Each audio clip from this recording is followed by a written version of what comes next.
Hey everyone, and welcome. Today, we're going to go on a little adventure.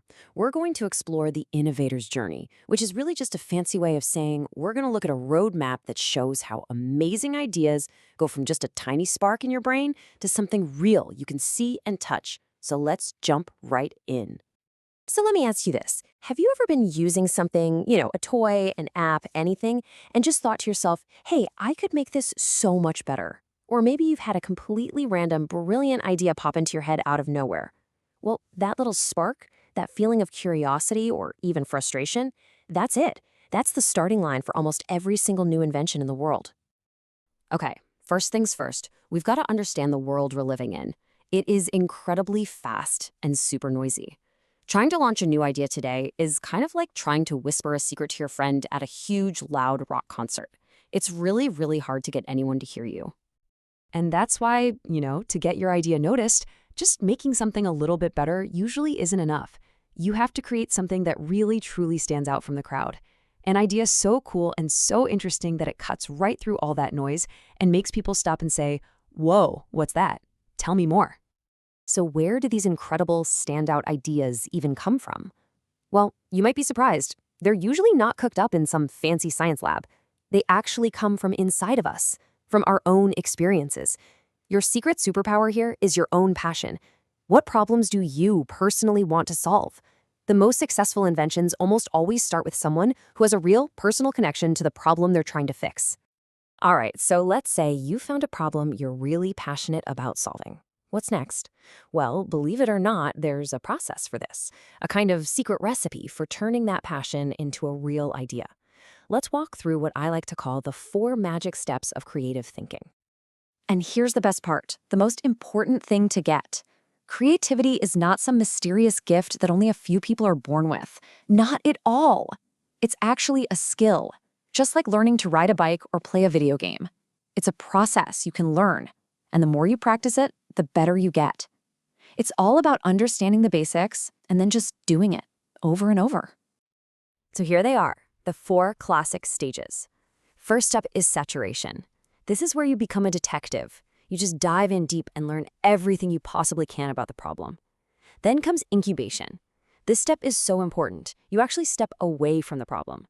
You go play, take a walk, do something else, and let your brain work on it in the background. It's like letting a good soup simmer. And then, number 3, you get illumination. That's the famous aha moment. It's when the solution suddenly pops into your head. And finally, number 4 is verification. This is where you take that brilliant idea and you test it out. You build a little version, you show it to people, and you see if it actually works in the real world. Now, beyond those 4 steps, every good innovator has a toolkit, right? A set of special tools that help you think better and come up with even stronger ideas. So let's take a look at a few of the most important tools in the innovator's toolkit. So at the heart of this toolkit are 2 very different ways of thinking. First, you've got divergent thinking. Think of this as dreaming big mode. You're brainstorming, coming up with tons of ideas, wild ideas, silly ideas, all of them. The goal is just to get as many as possible. Then you switch gears to convergent thinking. This is picking the best mode. Now you look at all those ideas and you start to analyze and filter them down to find the one single solution that's the most likely to work. And to use those thinking tools well, the best innovators follow 5 key rules or disciplines. First, make sure you're solving a real problem that's important to people. Second, you have to create something that's genuinely valuable. Third, every great project needs a champion, someone who really believes in it and pushes it forward. Fourth, you got to build an awesome team with different kinds of skills. And last but not least, you have to get everyone on that team aimed at the same goal. Now, here's a really simple way to practice this every day. It's called the OR mindset. The O is for observe. Just look around. Actively search for things that are annoying, difficult, or just don't work well. That friction in everyday life. Then comes the R for reimagine. Once you've spotted a problem, you let yourself imagine a better way. You ask, what if? What if this could be easier? What if it could be more fun? This is where you brainstorm solutions, no matter how wild they might seem at first. Okay, so you've got an idea you've tested, and you've got a way to think about it. Now it's time for the really exciting part.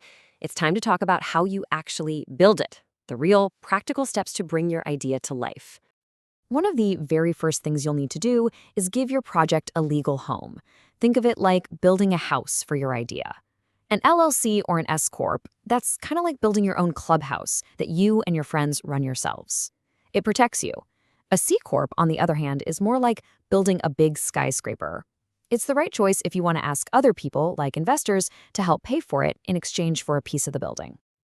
And here is some super important practical advice for anyone starting out. First, get help from grown-ups. Professionals like lawyers and accountants. Don't try to do it all yourself. Second, be smart. It's usually a good idea to work on your new idea in your spare time before you quit your day job. And third, always play fair. Make sure your new project doesn't break any rules with your current job. But you know what? At the end of the day, the most important building block of all is integrity. That just means being honest and trustworthy. It's what makes other people, partners, teammates, and customers believe in you and your vision. Trust is kind of like the super glue that holds everything together for the long run. So, we've covered the mindset, the magic steps, and the first moves to make. You basically have a map and a toolkit to start your very own innovator's journey.